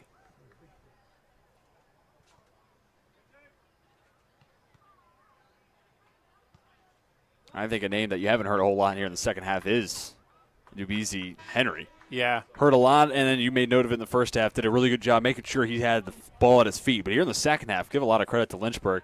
They have done as good a job as you can against a player like Henry to limit those opportunities. And he's been all over the place. Like right now, he's a right winger, but he's been in the middle of the field. He was over here when they had that shot opportunity over on the left side. So they're kind of interchanging him. they're letting him move and be free to get to the ball. You know, he just seems to be wherever the ball is. And he did have that chance inside the box that ultimately leads to a corner for Maryville. But other than that, it feels like when he has had possession, it's been as far away as he is now. Yeah. Working all the way back outside the attacking third. Just kind of keyed in, you know, making sure where is he. And something else we talked about in the first half, communication. Big part of that. Hey, where's 15? Okay, I got him. Somebody's got him. Marking up him at all times. Not a player you can let go free.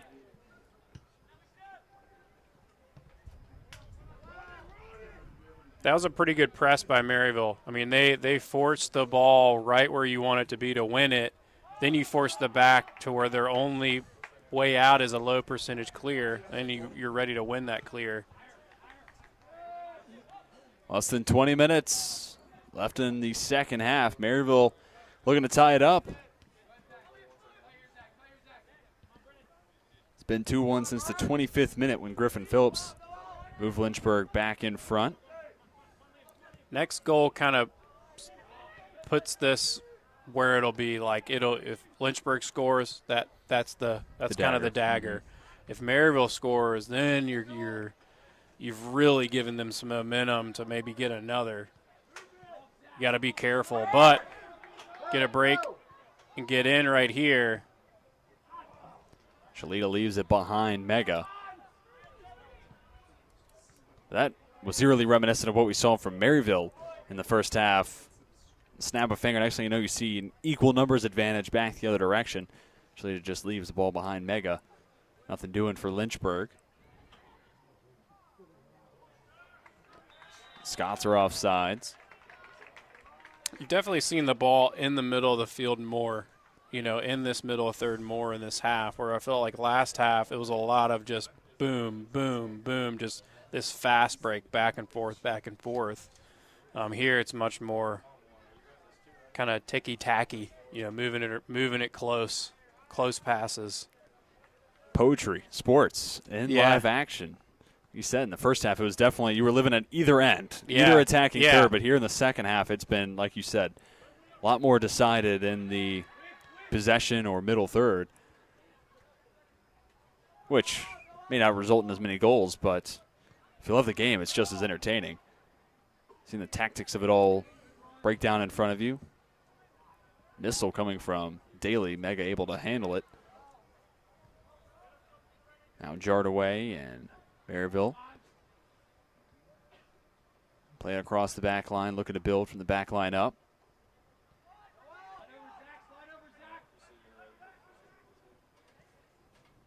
Chipped up looking for Henry.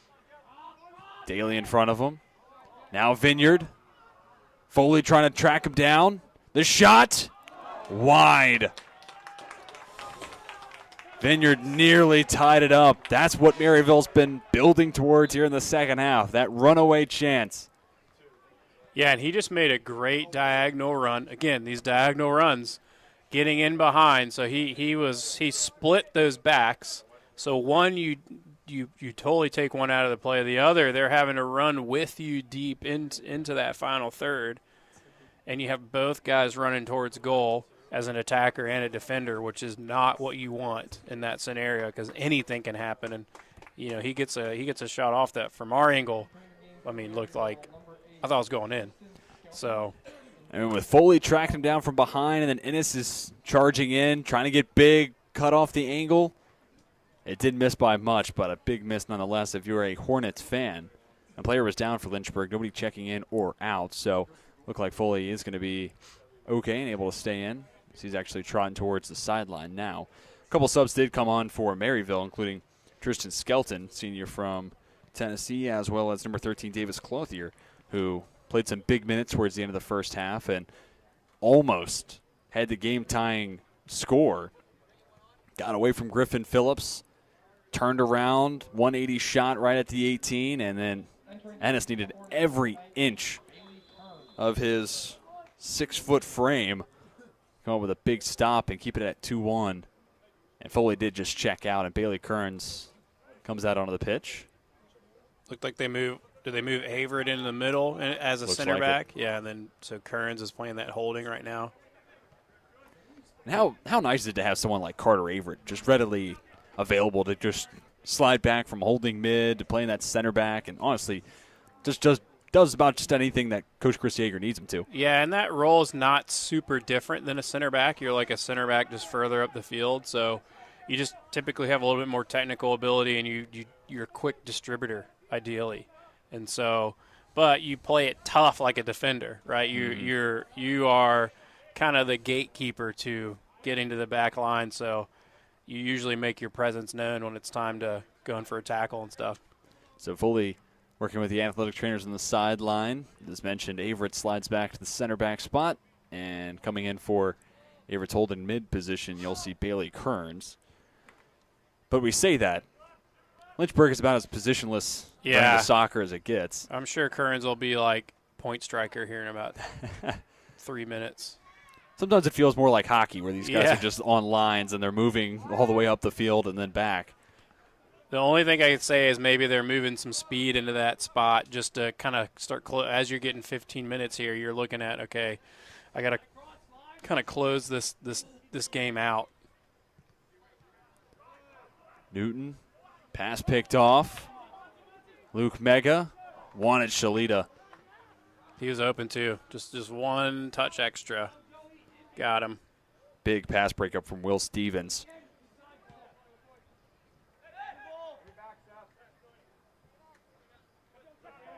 Kearns heads it out to Lovell. Shalita gives back to Dale. And just keep it now, right? Just keep moving the ball. Keep, you don't have to force anything. Don't give it away. Don't give them opportunities. You keep the ball, and that completely limits the opportunities for them. And we talked about some of those Lynchburg shifts. How about BZ Henry at the top of the attack for Maryville, and also the highest presser on the defensive side. We have a throw-in coming from the Hornets deep in the attacking third. Yeah, and Maryville here soon is going to get into a situation where if you're trying to win the game, you're going to start kind of hitting balls forward, and it makes sense to put a guy like that there where he can run onto it and apply that pressure and maybe get a turnover and finish. Shalita and Mega check out. In comes Michael Rendon and Carl McIninch. Some fresh legs. Also, you'll probably see Mega and Shalita check back in, but a chance for them to catch a breather before the final few minutes of this match. Long throw in from Lagana. Kearns heads it towards Zach Whelan. Deflected all the way back out to the sophomore Lagana.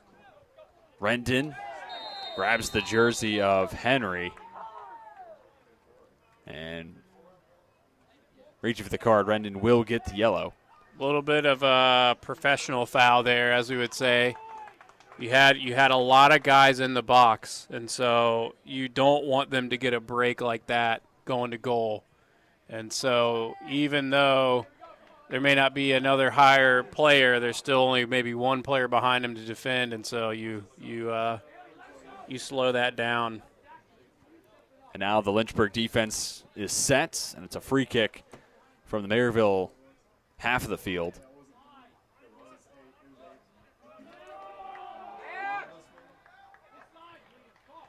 The free kick results in Lynchburg regaining possession. Whelan chips it ahead, out in front of McIninch.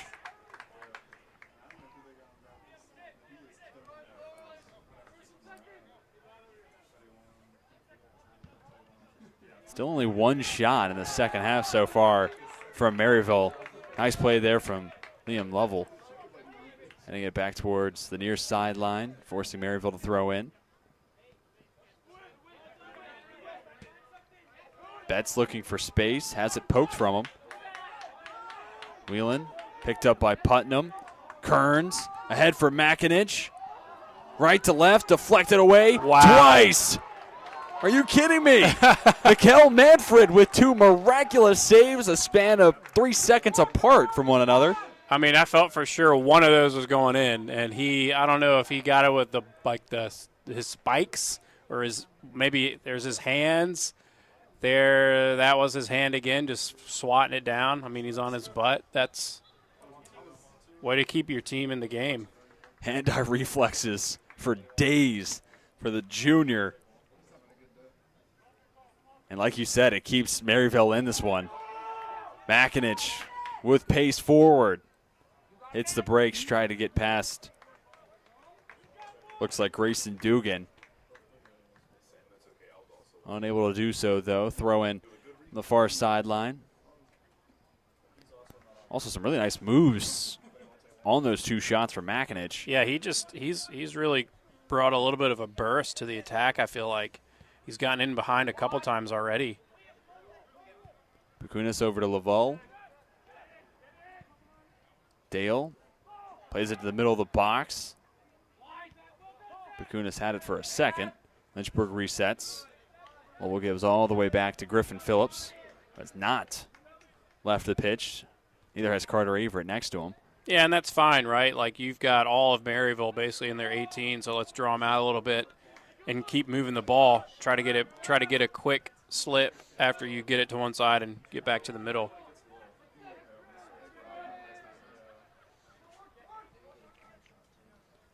Skelton gives back to midfield.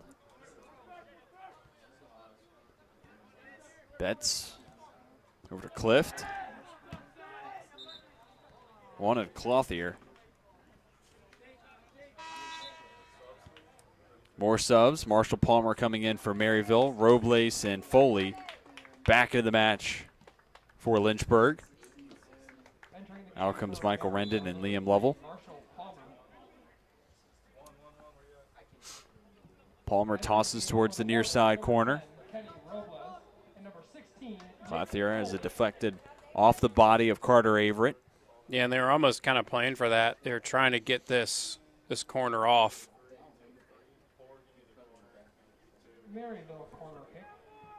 10.5 minutes left in regulation. Might be the best look left for the Scots. Can they tie it up? Boom it out to the far side of the 18. No one's home. Kearns will send it out towards the far sideline. The whistle comes, the flag comes out, whistle's blown. More subs check in, including Luke Mega. And then for Maryville, checking back in is Craig McElrath, as well as Austin Vineyard. 2 players who have been big parts of the attack for the Scots. McElrath has the goal tonight for Maryville. Good for his 2nd on the season. So throwing in positive territory. There are 10 minutes left to be played. Looking for Vineyard. Backheeled, Ennis charging in and gobbles it up. Dangerous throw, but they able to take care of it. Robles controls, gives to Dale. Wanted Averett. Stevens then gives back to Palmer. Clothier trying to thread the needle. No one there to answer the door.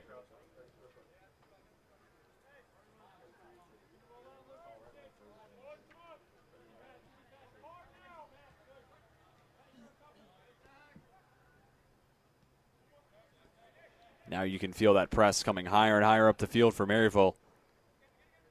Desperate times, desperate measures, trying to create the turnover and find the equalizer. Yeah, and I wonder if they'll start pushing it back a little bit further up here soon. Right now they're kind of watching Robles, but I saw some gestures going on coaching-wise that made me think soon you're going to see a couple tweaks. Whelan's out. Manzi Shalita in.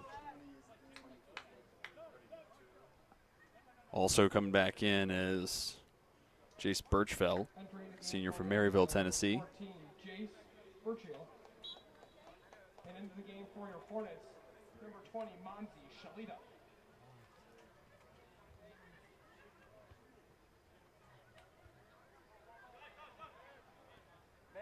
83rd minute now. Shalita pops it up. Kearns gets it over to Robles. Goes across the end line. It'll be a goal kick. Say last touched by Kenny Robles.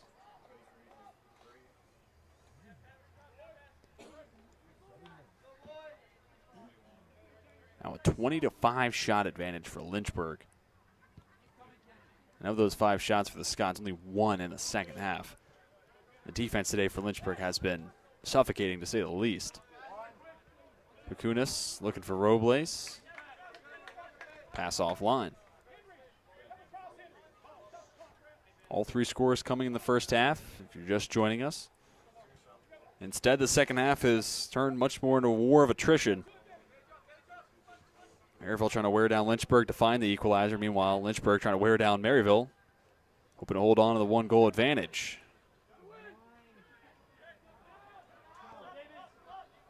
Loose ball picked up by Shalita. Yeah, not much up there right now. Lynchburg's trying to make sure they defend well. So when he wins that, it was just one high. And Bakunis going to apply some pressure. I'll get some help from Robles. Putnam forced to play it all the way over to Newton. Up ahead has Dugan.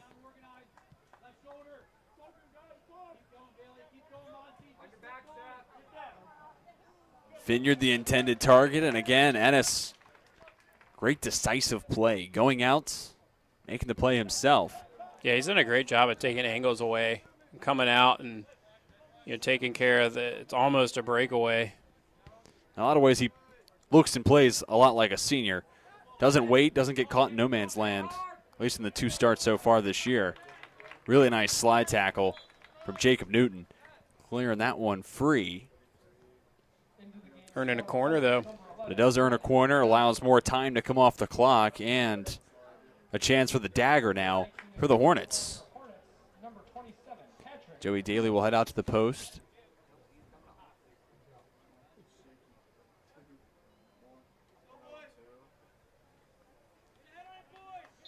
And you can see Lynchburg certainly in no rush.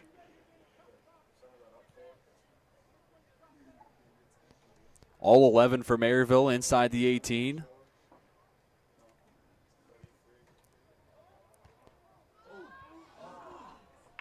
I mean, almost cleared off the line. It was a great ball from Daly and off the head of a Hornet who's down on the field still. Take another look at it now. Looks like Nick Foley came flying in. He has 2 goals on the year, and he's been a big part of those set pieces, but not only the ball off the head, but also some contact with Mikkel Manfred. Yeah, and you don't really want to have to sub him out, because when you do, that's the last time he can go. He can't go back in. So it's good to see him get up. And Bailey Kearns heads it down, rebounds, and Mega converts, and at long last, we have a score in the second half. It goes to Lynchburg. There's the insurance, 2-goal advantage for the Hornets. And that's that throw-in, right? That's that dangerous throw-in that's like a corner. And when you can't clear it out of the box, it doesn't even have to be in the 6 like that, which is definitely something you don't want. When you can't clear it out and it's bouncing around, it's prime opportunity for a goal. Second goal of the night for Luke Mega, 4th on the season. A goal and assist on Saturday, 2 more goals tonight. Good for 7 points for the last 2 games now. Now you can seal it off. Less than 5 minutes to go. Maryville will have to come up with a couple of spectacular plays, looking long and up the near sideline for Jamison Elmore.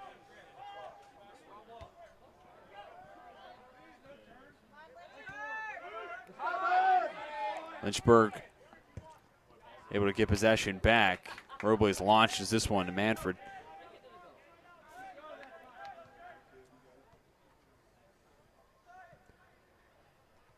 And in this spot here, Coach Newton, what do you tell your guys? Are you playing conservative, playing back, or are you trying to keep momentum forward? Yeah, you're keeping the ball. I mean, ideally you wanted the ball up on their half, but at the same time, like the ball gets wide like this, I'd rather it just go into the corner and we just hold it in the corner. And whether that's you literally standing there and 2 of you are there in the corner just holding there, burning time off. At the same time, you can just be, if you have to clear a ball, you're clearing it into the stands, like all the way into the parking lot. You know, anything like that wastes time and makes ball boys throw balls in really slow and all that kind of stuff. When you have a throw in, you're finding the furthest ball away. You're taking a couple bounces, all that kind of stuff. Goalies are keeping balls at their feet.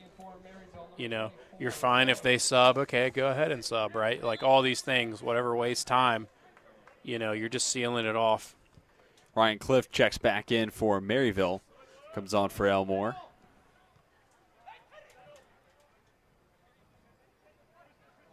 Robles controls down the center of the pitch. Gives back to Phillips. Looking long ahead for Mega.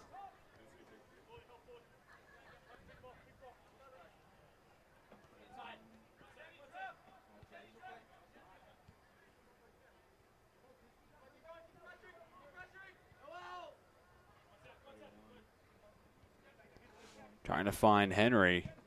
Unable to do so. And Lynchburg gets it all the way back to Ennis.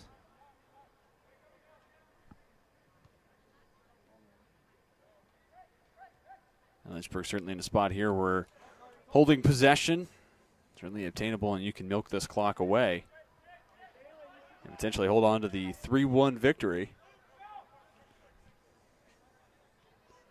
And it would make it 2 consecutive wins for Lynchburg. All before their match on Saturday at Washington and Lee. That'll be a big one, to say the least. Sailed over the post. Henry trying to create room for himself. Meanwhile, assuming the score stands, Maryville will fall to 8-2. There you see the upcoming schedule for Lynchburg. Washington and Lee. A couple more conference games with Roanoke and Ferrum. Again, Lynchburg picked to finish second in the ODAC preseason poll. They are the reigning ODAC champs. That's where the expectation is at for Coach Chris Yeager and his team. On the other end, Maryville, assuming the score stands, will fall to 8-2, seeing their 7-game win streak come to an end.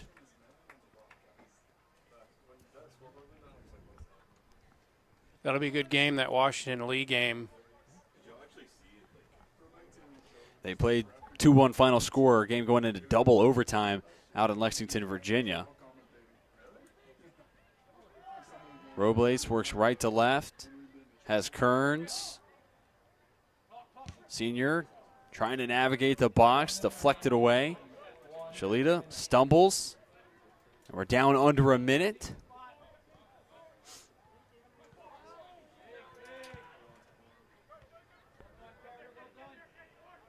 And the upcoming schedule, by the way, for Maryville after today will be at LaGrange, at Covenant, then home versus Beret.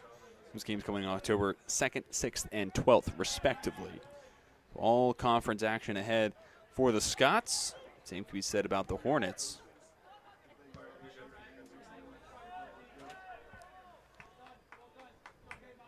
Lofted up and out of play across the far sideline, and this one now all but over. Be a 3-1 victory for Lynchburg.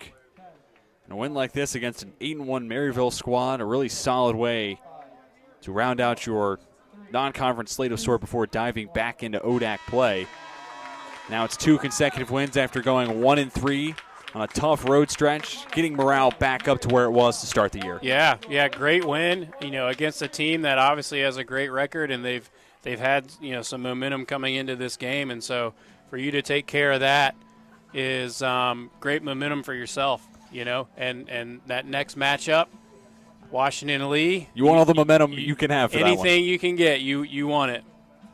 Meanwhile, for Maryville, they fall to 8-2. Tough loss, but had some chances. And overall, I think I like a lot of, especially the offense, what this team can build towards being really strong contenders in the USA South. Yeah, great points to build on and go back and review the film and see how you can keep kind of being dangerous. Well, that'll do it for us at Schellenberger Field. Final score once again, 3-1. Hornets top the Scots and improve to 5-3 3-1, while Maryville falls to 8-2. Thank you all for joining us here on LHSN. For my broadcast partner, Coach Matt Newton, for my director, Sam Rice, and the rest of our fantastic LHSN production crew, my name is TJ Wingert, and until next time, we are signing off.